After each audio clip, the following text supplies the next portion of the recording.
to the next dimension.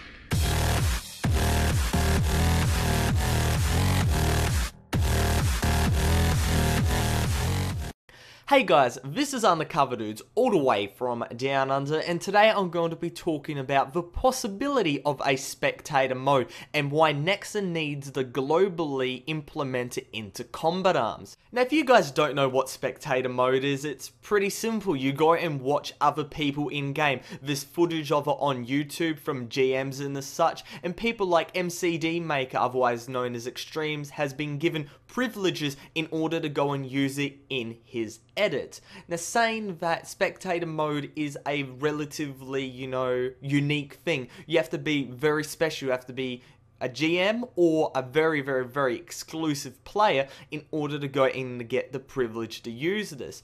The majority of the CA community, be it North America, be it Europe, be it Russia, be it Brazil, 99.999% don't have this privilege, and there's so many unique things you can do with it. I think it would be stupid of Nexon not to go and open it up for everybody to go and use.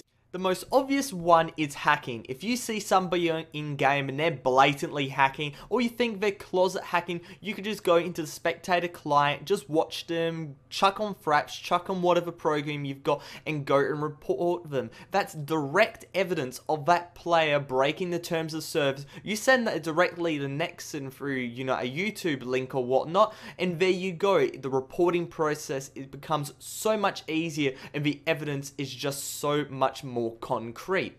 And this would just go and help the process just be streamlined so much, because Nexon, when they look at the footage, they have to say, is this a player hacking or is this player not? And sometimes you have that kind of in between, but if you've got the first person footage, and that's what you can do with the spectator mode, you can do first person or third person, you can definitely say, yes, this person is aimbotting, chamming, whatnot. And from there, it's just a relatively simple process of going and suspending or banning them. It just makes logical sense from that standpoint. However, there is much more to it. Another really good purpose on a much lower scale, however, is that of montage making. If you need good cinematics, you gotta go get a couple mates together, do the whole swappy sniper rifle thing, turn off your HUD, and then you can go and get your cinematics. If we had a spectator mode, it would be that much easier. You could go and fly around and do lots of crazy stuff that we just can't do at the moment. Now, I know the majority of you guys are not editors or YouTubers or whatnot,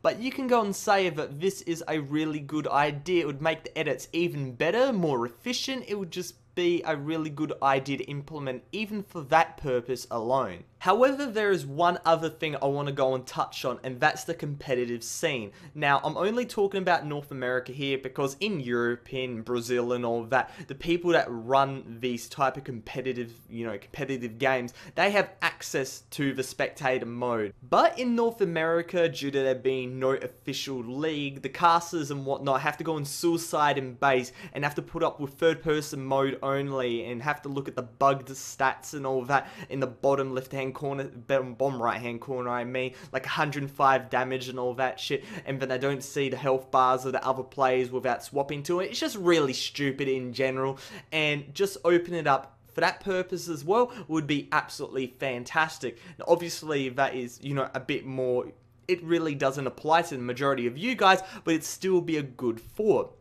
Overall, I see no downsides to doing this. There's nothing that can be abused. You're not going to go and hack somebody through spectator mode. You're not going to go and steal people's information. You're just viewing the whole game from a different perspective. Then there you go. It's fantastic. There's so many purposes for it, and I don't know why Nexon hasn't gone and implemented it already into the game. The function is already in the game. We've seen GMs use it multiple times on live streams and whatnot. All they have to do is just tweak it a little bit, make it open for the public, and I see basically no downsides and many positives. It would go and revitalize the whole editing community, make bans much more streamlined, and help out the competitive community as well, along with a lot of other ideas that I haven't even thought of, because there's so many purposes that could be used for this. I just see it as a win-win situation. But other than that, Undercover Dudes, all the way from Down Under, out.